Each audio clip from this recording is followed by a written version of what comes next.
Love जिहाद कायद्याला महाविकास आघाडी पाठोपाठ महायुतीत सुद्धा विरोध होताना दिसतोय।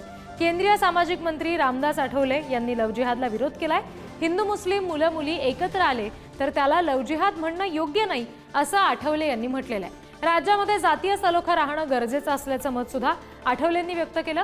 या अधिवेशनामध्ये कायदा लागू करण्याचे महायुती सरकारचे प्रयत्न आहेत, मात्र अशातच आठवलेंनी त्याच्या विरोधात भूमिका मांडली आहे।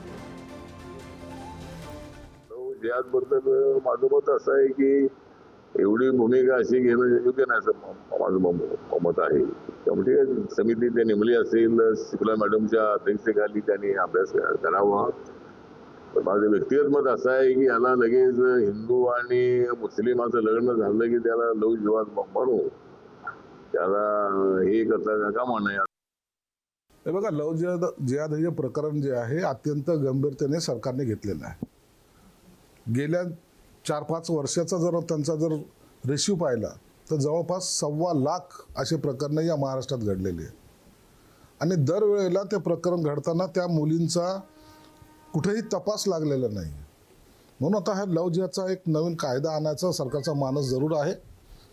त्यासाठी अनेक पक्षांच्या लोकांनी सुद्धा मागणी केलेली आहे। म्हणून हा कायदा मला वाटतं या येणाऱ्या अधिवेशनामध्ये अस्तित्वात येईल। सर्वोच्च न्यायालयाच्या निर्णयातही आलेली आहे, केरळ हायकोर्टच्या निर्णयात देखील ती आलेली आहे। एका धर्मातल्या व्यक्तीने दुसऱ्या धर्मातल्या व्यक्तीशी लग्न करणं हे गैर नाही, पण खोटं बोलून खोटी आयडेंटिटी तयार करून त्या ठिकाणी फसवणूक करून अशा प्रकारचं लग्न करायचं आणि मुलं जन्माला घालून सोडून द्यायचं, ही जी प्रवृत्ती चाललेली आहे, हे जे फूस लावणे, फसवणूक करणे, जाणीवपूर्वक खोटारडेपणा करणे असं जे चाललेलं आहे हे मात्र योग्य नाही आहे आणि म्हणून या संदर्भात जी काही योग्य कारवाई आहे ती राज्य सरकार करेल।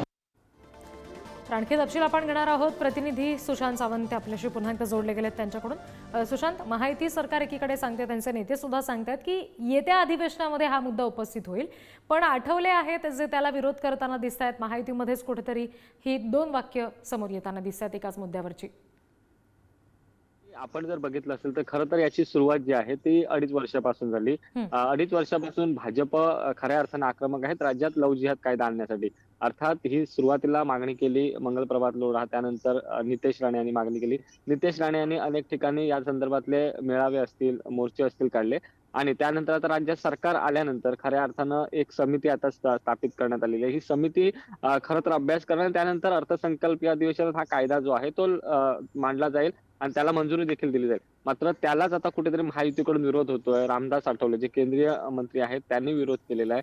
अशा पद्धतीने मुस्लिम मुलाने किंवा हिंदू मुलींचं लग्न होणं याला लव्ह जिहाद म्हणता येईल। मात्र सातत्याने आपण जर बघितलं असेल तर अनेक घटना अशा आहेत ज्या ठिकाणी मुलींची फसवणूक केली जाते, त्यानंतर त्यांची हत्या देखील केली जाते। मग आपण श्रद्धा वाळकर प्रकरण असेल, त्यासोबत नुकतंच काही संभाजीनगरला घडलेलं प्रकरण असेल, ही सगळी जी प्रकरणं आहेत ती लव्ह जिहादची आहेत, म्हणजे ती उघड देखील झालेली आहेत आणि यालाच भाजप आणि विशेषतः संघाकडून विरोध आहे। आणि अशी प्रकरण थांबायची असतील तर राज्यात कडक लव्ह जिहाद विरोधी कायदा जो आहे तो अंमलात येणं आवश्यक आहे आणि त्या दृष्टिकोनातूनच सरकारने ही पावलं टाकलेली आहेत। समिती 2 दिवसापूर्वी स्थापन केलेली आहे। ही समिती आता ज्या 9 राज्यांमध्ये लव्ह जिहादचा कायदा आहे त्या राज्यांचा अभ्यास करणार आणि अहवाल राज्य सरकारला देणार।